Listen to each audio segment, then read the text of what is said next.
আজকে মৃৎশিল্প সমিতির সংগঠনের পক্ষ থেকে এখানে আমরা আসছি। আমরা চালতাবেরিয়া আমাদের সারা পশ্চিম বাংলায় আজকে এই মৃৎশিল্পের সংকটের মুখে পড়েছে মাটির সমস্যার জন্য। আমাদের মৃৎশিল্প পুরোটাই মাটি নির্ভর, মাটি ছাড়া আমাদের মৃৎশিল্প চলে না।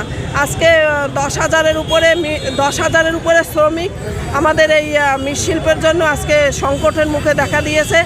আমাদের মাটি পাচ্ছি না। কেন আমরা মাটি পাচ্ছি না সঠিক কারণ আমরা জানতে পারিনি। আমরা আমাদের যে প্রশাসনিক প্রধান ডিএম ম্যাডামের কাছে আমরা সেজন্য ডেপুটেশন দিতে এসেছি।